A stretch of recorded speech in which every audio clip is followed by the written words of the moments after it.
Hey everyone, this is my 386 machine that I built quite a while ago now, actually, probably maybe a year ago, and it's in this sort of vertical case, which is, you know, not the most common thing. Normally you get like the mini towers, you know, vertical tower, but it is missing something that I think a 386 really needs to have.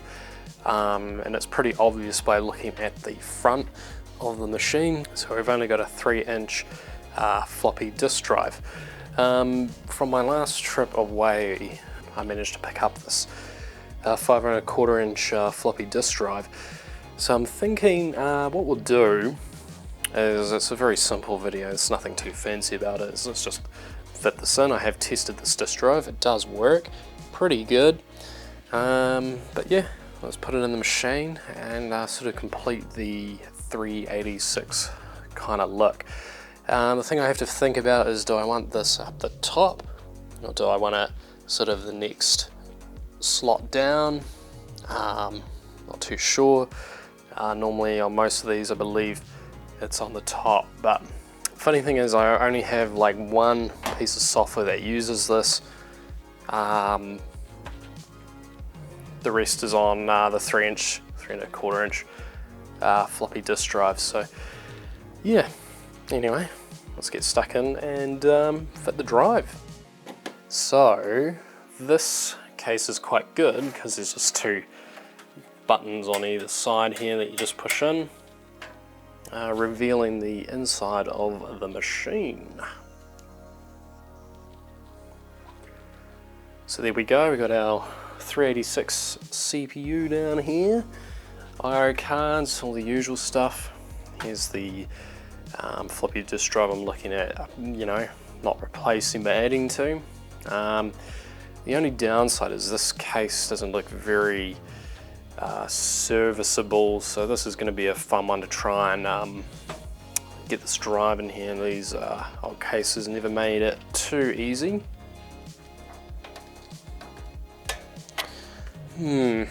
So I'm thinking maybe I might take out, it's got screws on either side. So I was thinking of maybe taking the existing drive out. I'm just having a look around, but doesn't appear, I think this whole tray can come out. So what I'm going to do is disconnect the existing drive.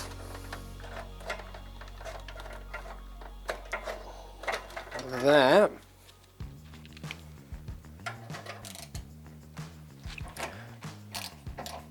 Come in here, my screwdriver. This is not a fancy LTT one. I think I should have done this in the reverse order, to be honest, but that's okay. I think all I need to do is flip this over, and I believe these screws here go to that bottom cage. Well, I'm about to find out.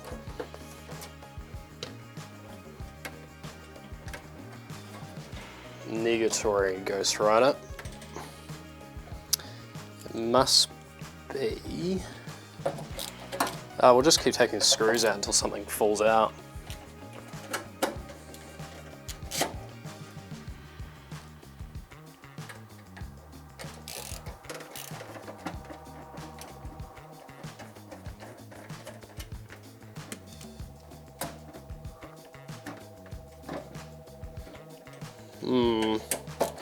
Maybe this one?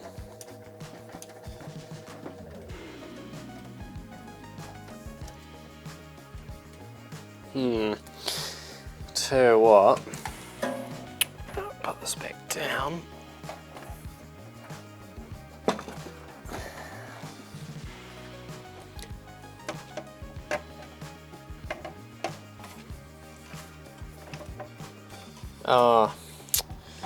Crap. The hard drive's also bolted to this chassis. So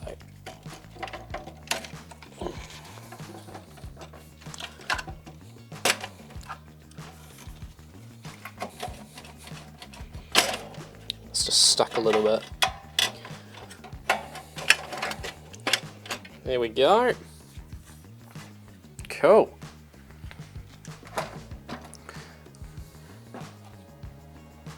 I think I'm going to do is put these bottom screws back in.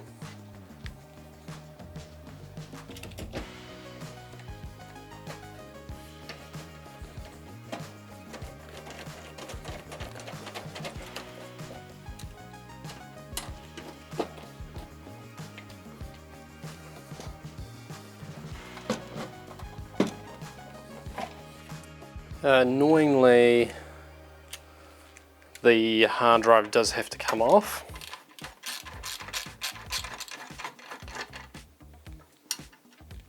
And that's to get at the screws for the other side of the drive.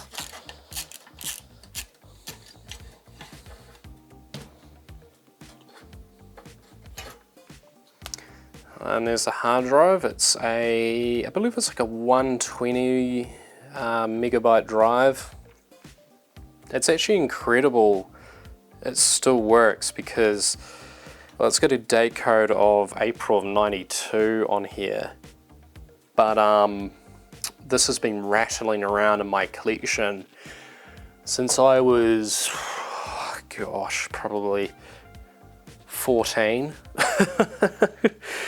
Never really used it. It came from my high school, and I think it had like a print server set up on it. So let's get this slid in. I'm just going to put it under the existing drive just so I don't have to mess with it. Or mess with the existing unit. Oh wow, this cage is a bit warped. It'll work though. Oh goodness. What a piece of fitment is this?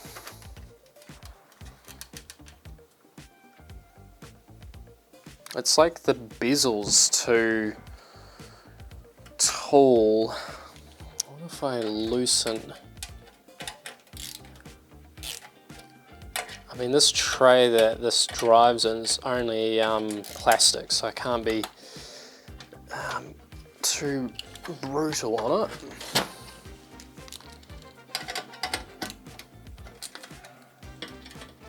Good news is it's got a bit of room to move around here.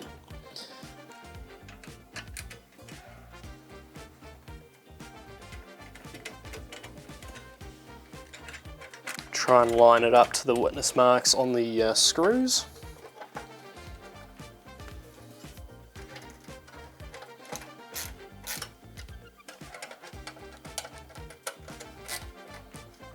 We're going to need some screws for the new drive.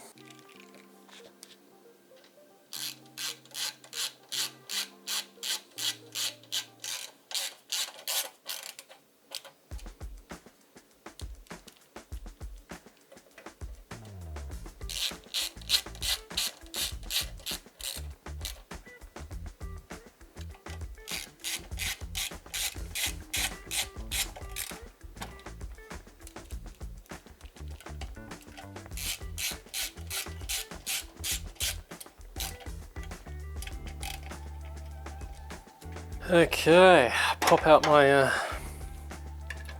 thing there. I almost forgot that this hard drive needs to go back in here. So I've already put it in back to front. This is actually designed for the, I think, to have a words floppy disk drive fitted, but yeah.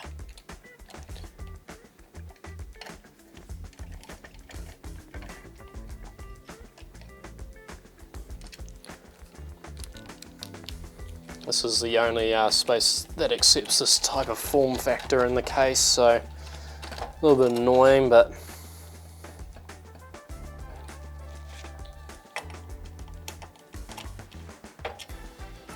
cool. Let's get this whole show on the road, drop back in. I'm sure this is going to be really easy to get back in. Good grief. It's just cables stuck around it. It's kind of awkward. You have to tilt the front of the case up, kind of like this.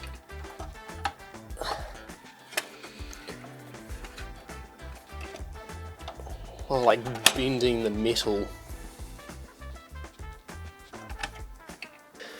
I'm almost wondering, no, surely not, because how are you supposed to get the drives in and the screws in?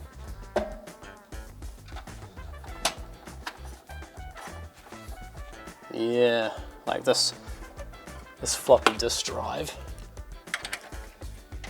I have to push it down. It looks like the front plastic's hitting. It actually looks like the front plastic's hitting on everything. There we go.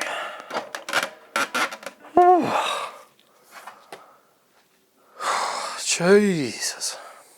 Quick screws, you know what? Before I tighten that in, I should make sure they can get all my ribbon cables out and my power cords. Oh. Let's get some screws back in this beast.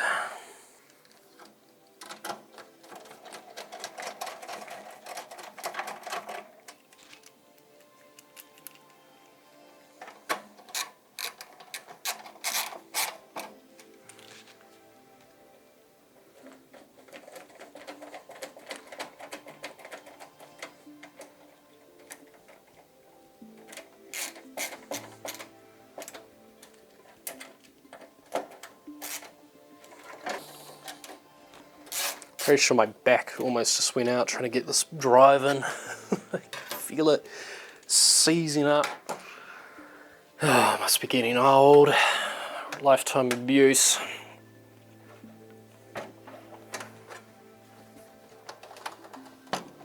Okay, let's get some drives plugged in.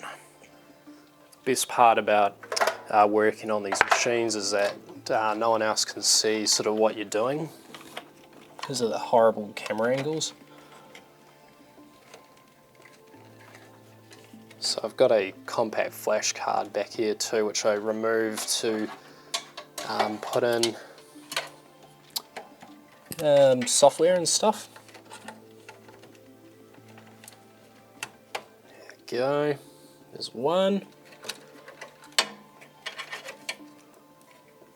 Where's this thing going? There we go. There's two, and hopefully three.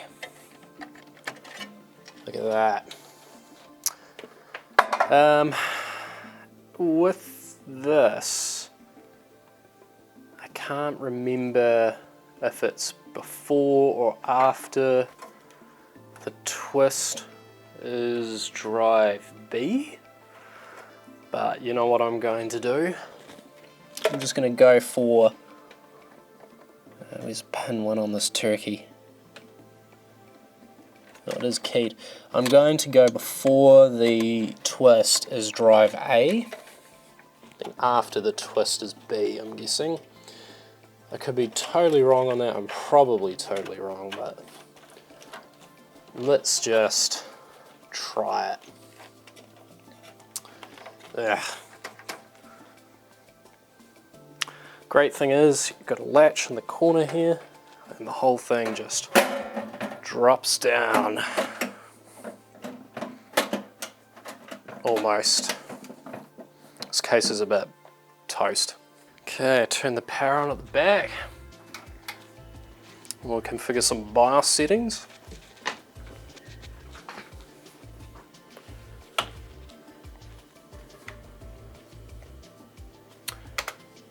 Alright, I'm going to hope that A is still the 144 meg, 3¼ half inch. God, I was probably calling it 3¼ What a dumbass. Here's the driver, now it's a 1.2 meg. So we'll do that, and if any luck, when it posts, the A drive should seek first, and then the B drive, which is a 5¼ inch, or 5½ inch, whatever it is, brain.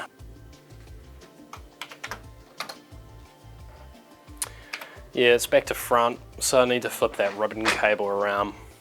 Alright, so I'm going to swap floppy cables, and that is because this one only has the one for the 5-inch drive, and from that same recycling store I got this one, and it has two.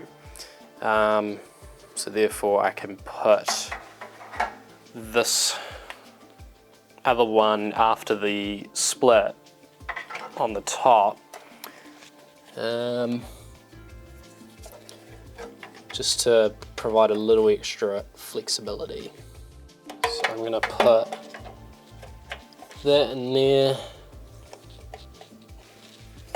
and then, not that you can see, but this one here.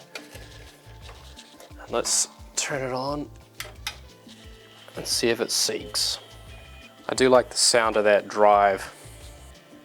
Right, I'm going to seek for drive A, and the top one should line up.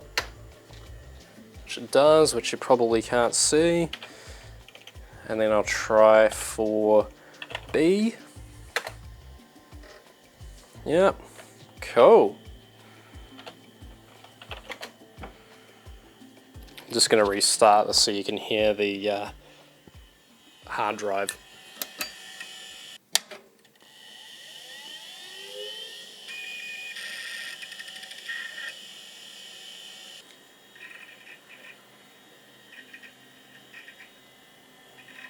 It's quite funny, the only game I've got that actually works is Planet X3, so let's give it a try.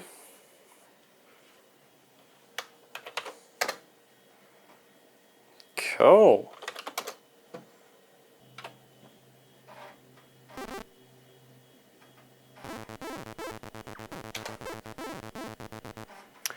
Sometimes with Trident video cards, I notice in this particular VGA splitter it can end up in grayscale, but I think if I was to give it a reboot, it should come back in colour. There we go, there's the post screen in colour. Don't know why that does that. I think it's just like a colour sense pin or something, and I've only noticed it if I'm using the display splitter, which takes one VGA input and splits into two, but yeah, that's alright. At least the machine itself appears to work good as gold. The floppy disk drive works good as gold, and I've kept both. And I think it just adds a more complete sort of look. But yeah, other than that, that's really it, and all I wanted to do really. It's probably because I pressed number 1. If I did, I don't know, like CGA, yeah, 4 color, yeah, it's all good. Alright, well, that's it really. I'll leave you guys to your day, and yeah, nice quick little video. Fun little project. It's always fun messing with these old machines, eh? Alrighty, catch you guys later, and see you in the next one.